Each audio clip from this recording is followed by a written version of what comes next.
This is the Tan Talk Radio Network.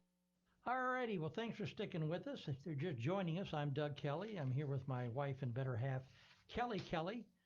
And just before the break, Doug asked if you knew which is the most shoplifted book in America. If you answered the Bible, you are correct. Okay, great. Yeah. Clearwater is Tampa Bay's third largest city behind Tampa and St. Petersburg, with 117,000 or so residents, and a beach consistently rated as one of the best in the world. Hundreds of thousands of visitors come to Clearwater each year for various reasons, making it one of the state's top tourist magnets.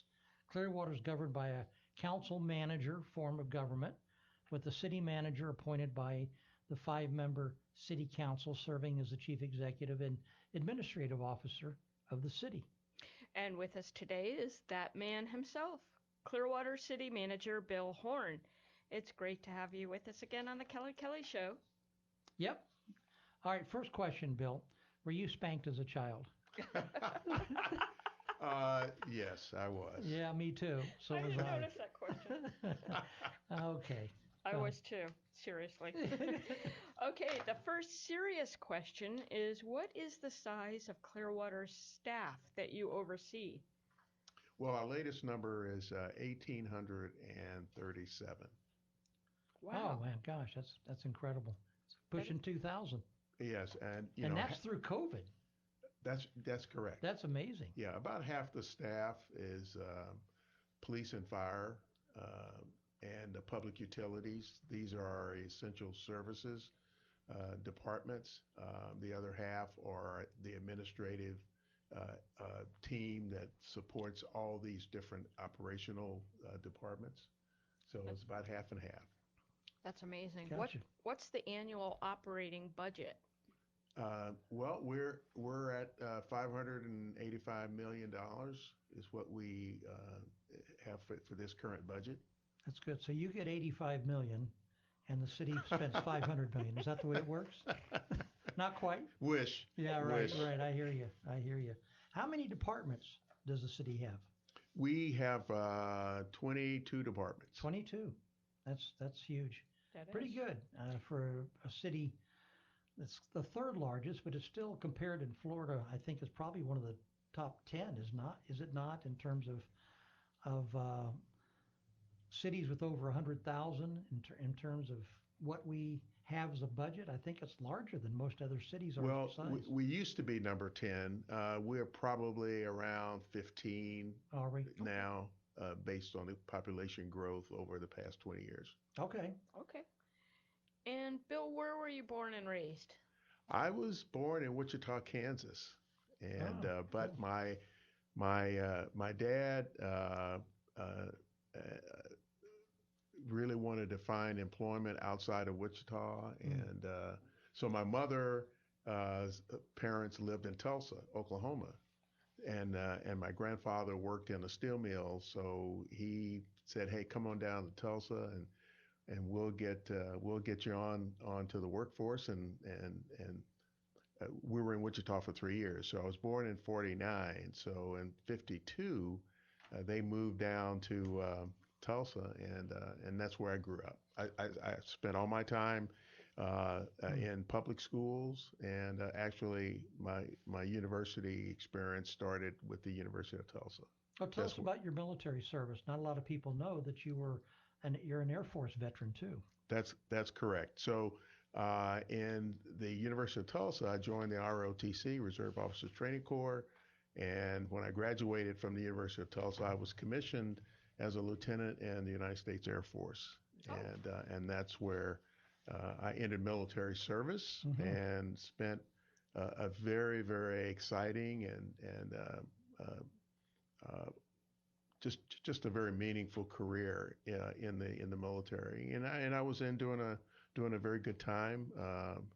When I first came in, we were in Vietnam, and although I didn't go to Vietnam per se, but I went to Southeast Asia and Thailand while we were still officially, in the Vietnam War as my second assignment. My first assignment was in Tyndall Air Force Base Florida for a Yes, year to get Panama trained to City. use a military skill, and then they assigned me to an air base in Thailand, Wow. Nakhon Phanom, Thailand. Oh yeah, yeah. 22 years old.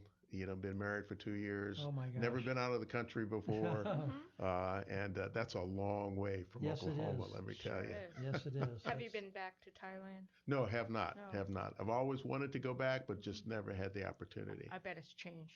I think it's changed a lot. How many bases? I mean, what other bases did you get assigned to? Well, I came from Thailand. Right. Okay, I came back to Biloxi, Mississippi, and then I went to Bowling Air Force Base in Washington D.C. Hmm. Then I went to Montgomery, Alabama, Maxwell Air Force Base. Maxwell, and Yeah. then I went to San Antonio, Randolph Air Force Base. Hmm.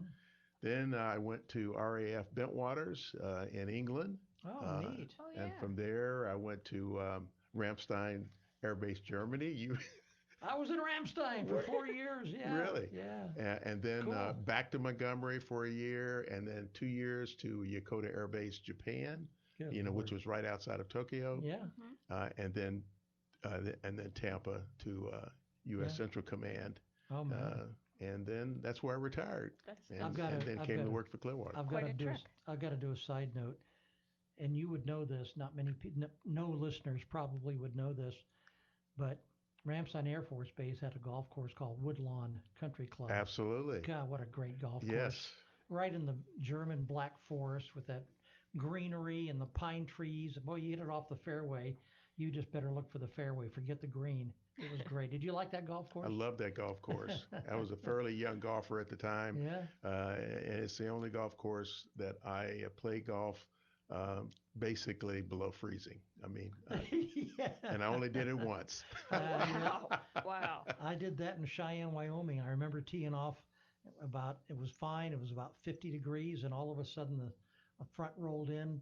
By the sixth hole, the snow had gotten on the ground, and you'd hit a putt, and the ball would get a cartwheel, and then turn like a pie and then fall over on its side halfway to the hole. It's quite a challenge playing in the snow, that's for sure. So, So, how has the city coped with COVID? Well, let me say, I couldn't be more proud of our employees.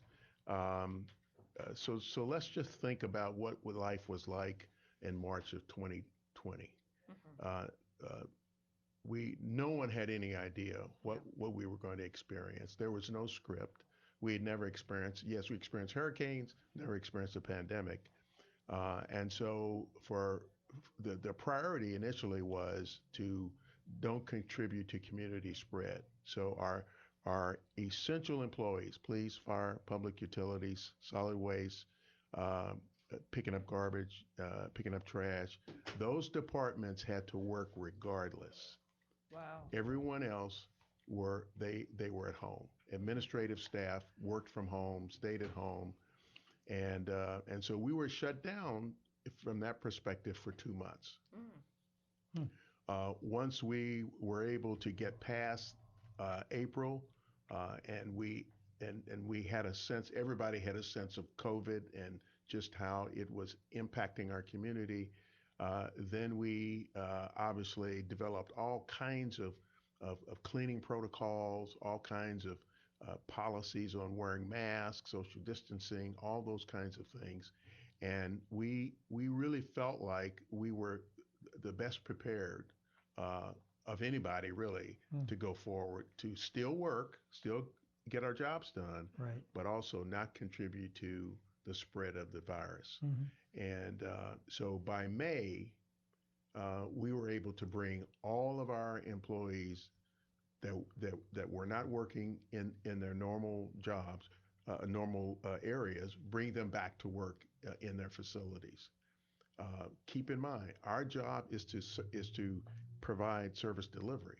I mean, that's what local Right. government's all about. Mm-hmm. So it was my concern that we not compromise in this area, and so my goal was to get everybody back to work as soon as possible.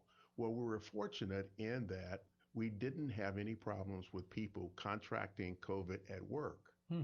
Although we did have people getting the disease, they were able to overcome it and then Get back to work. and then get back to work. Very good. So awesome. since March, we have 200 and I think the last number was 277, and 10 people that are out. So since March of 2020, we've had over 270 employees who have contracted the disease, but currently, as we speak, only 10 employees are not working. That's fantastic. Wow, that's awesome. That's Are they great. okay? I mean, is it serious that they're really that off? Uh, well, it varied. I mean, we've had a couple of hospitalizations, and but fortunately, we have not lost an employee Awesome. Very good. to death, and we have some that are recovering at home. But other than that, I mean, we have kept we've fulfilled our commitment to our residents by doing our jobs every day. Very good. Very good. If you just joined us, we're chatting with Bill Horne, Clearwater City Manager. Bill, a huge chunk of the $64.5 million Imagine Clearwater project, a key component of that is the city obtaining income from developers for some of the properties in Coachman Park. And for those who don't know where that is, that's adjacent to the downtown Clearwater, but it's on the waterfront bluff there. I understand there have been some RFPs that have been come in. I know you don't know who they are yet. So that will be important to see how the project is funded, because in the work session, which I watched today, there was, I guess you could call it a video that was done by one of the people for the staff that was just fantastic, that showed what's in store. And like you said during the ad break, it's one thing to talk about it and to imagine it, but to actually see how it would play out in 3D was fabulous. Well, Doug, as you know, we've been working on this for quite a while. Yes. And yes. and so and we started with one council. Now we have a different council that's taken the gauntlet moving forward. Yep. And so there have to been a lot of decisions made about just exactly what was going to be the final design. Excuse me. Yeah, sure. So we're nearing the very end of this design phase, and what you saw today was a video. Animation. The animation Yep. brings together, Mhm. a lot of decisions that the council has made Yep. that is resulting in what is likely to be the final design. And the animation really shows you kind of what is envisioned the park will look like. It was realistic. It was very realistic. I mean, it showed people, and the water park portion of it, where they're going to have kids that could get in there and play in the water, and the band shell, and the huge greenery grounds, and the walkways, and lots of shaded areas that are created. It's exciting. I had to tell you, it got my blood up.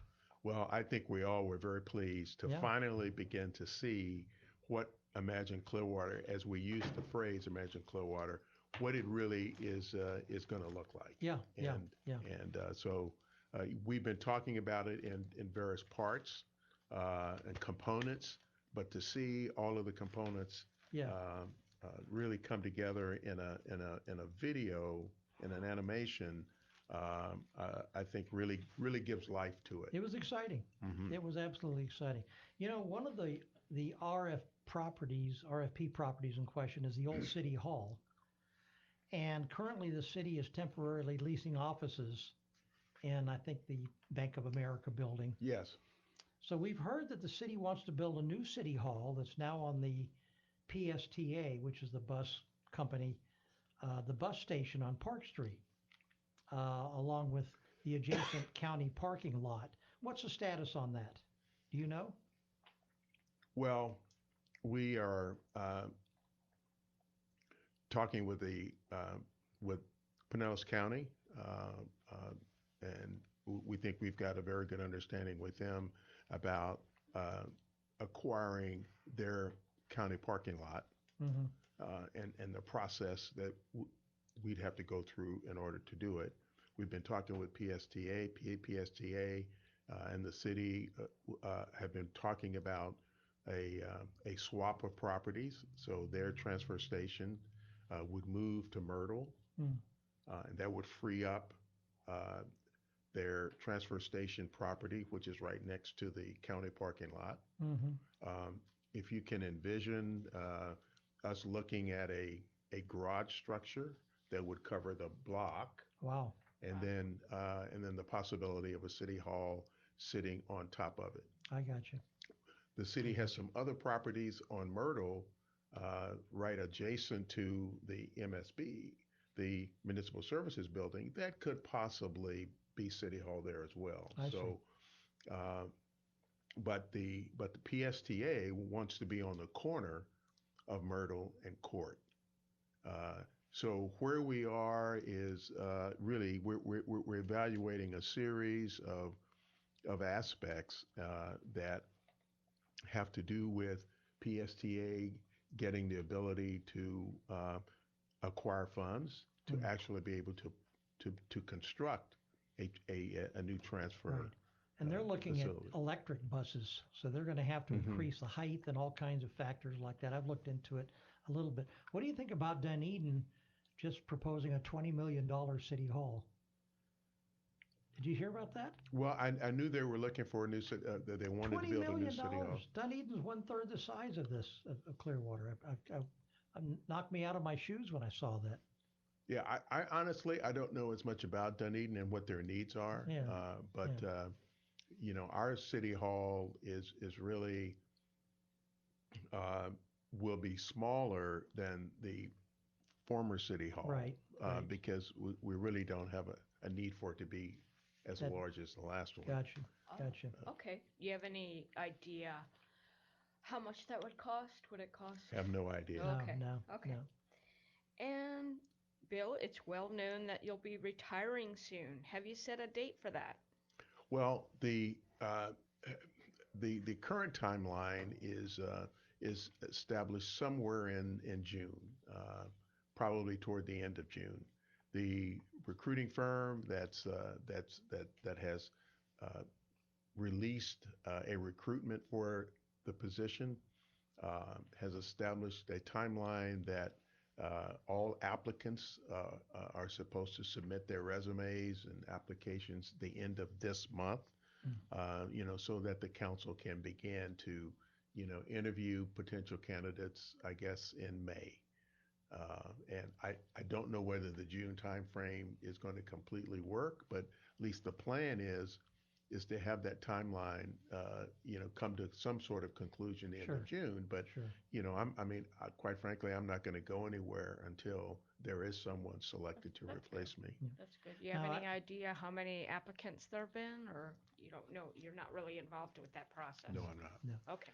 Well, now we understand you're going to become a ballet instructor in your retirement. Is that correct?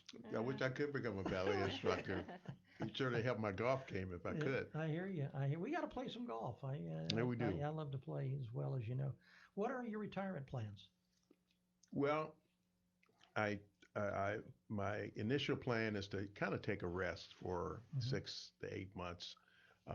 I'm also currently the vice president of the Evangelical Lutheran Church in America, and my elected term expires in 2022. So I have some good bit of church work that I can get involved in more intensely than I am right now because of my full-time job, Mm-hmm. and so I'm going to do that. I'm also interested, in adjunct teaching in the area of public administration, introduction or introductory courses, if you will. Mhm. People who have expressed seem like they have an interest in going into the public administration area. I would like a shot at convincing them, inspiring them to consider that to be a very, very worthwhile vocation. Sure. If they're interested in public service. Very good. It has certainly been good for me. So that playing golf and maybe some and some cruises. travel Maybe and some some cruises cruises. down That's the right. road. Some international travel. What does That's your it. wife and family think of all of this? My, Are they my happy you're retiring? yeah, Are they? my wife is, and we celebrated our 50th Oh my! anniversary in December. Congratulations! Congrats! Congratulations. So, she's been very patient. She's been a real partner. She's followed me all over the world. Yeah, yeah. She's been very patient as I have worked in Clearwater for 20 years, and so she's ready for me to spend some time, with her, and so I'm looking forward to doing that. So Very good.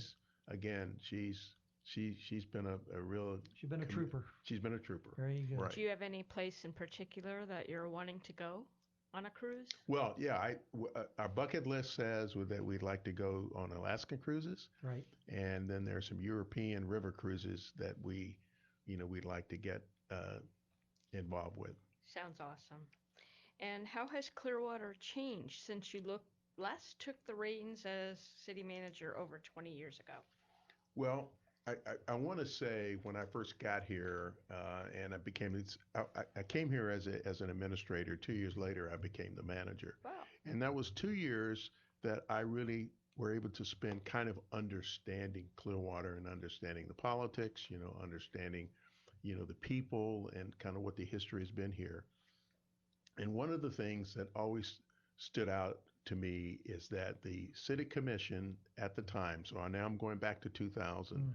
Well, a couple of years before that, the city commission had really made it a priority to improve the quality of life in the city of Clearwater.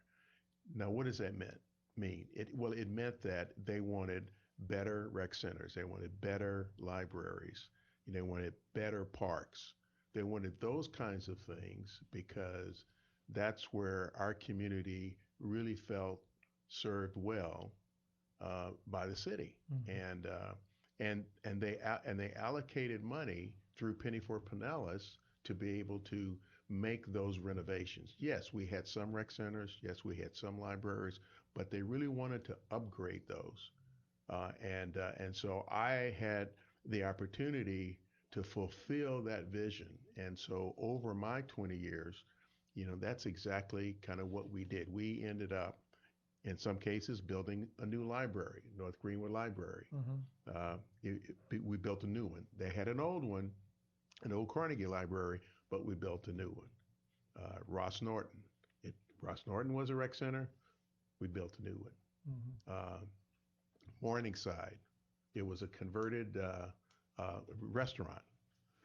I didn't know that. Yeah, we built a new one.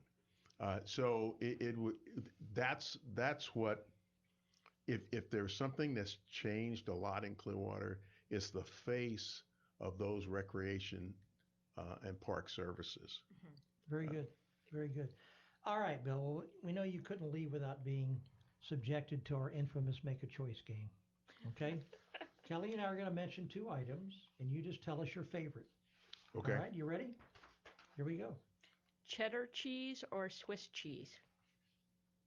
Swiss cheese. Okay. All right. Toothbrush or water pick? Toothbrush. Yeah, I agree. I go along with that. Go ahead. Thin crust pizza or thick crust? Thin crust. I used to be a thick crust guy, and now I've switched to the thin crust. It's just crunchier. I don't know why the softness of it doesn't make me happy. Rembrandt or Van Gogh? Rembrandt. Yeah, I mean, it's so meticulous. And you ever see that hair that he did with the brush? I mean, how could you do each hair with a brush? It's just incredible. Shower or bath? Shower. And I don't write these. Yeah, I shower. She takes humongous baths every day, but I love showering We too. aren't going to say that on radio. All right, comedies or dramas? Dramas. All right. Pistachios or cashews? Pistachios. Okay. Yeah, I like them both, Yeah. but pistachios are a little bit kind of cool too. All right, our last question, our last comparison, I should say. It's a hard one. It's a tough one. We're going to put you on the spot. You ready? Yes. Air Force or Army? Air Force. Yeah, we knew the answer was going to come out. Well, it's been great having you on the show. It's been a privilege for Doug and I to know you, and best wishes for good health and success in the future. Thank you. There's one thing I want to say, Sure, though. sure. Back to that question about what has changed over the years. I'm very proud of the relationship we have with the Philadelphia Phillies. Oh, yes. And that ballpark, now it's called Baycare Ballpark, Right. but that ballpark, really represents kind of the evolution of some of the good things that have happened during my tenure. And everybody likes that ballpark. Everybody likes the Phillies. Spring training is a fixture in our community, and I'm real pleased at how that's turned out. All right, You've Bill done a Horne. great job, Bill. Thank you. Clearwater City Manager is going to be a tall order to find someone to fill his shoes. I can tell you that. So it's been great having you on the show. It's been a pleasure, and you're going to be a Clearwater resident going forward. So hopefully we'll bump into each other and see each other quite often. Well, I hope so. Okay. Enjoy being with you. All right.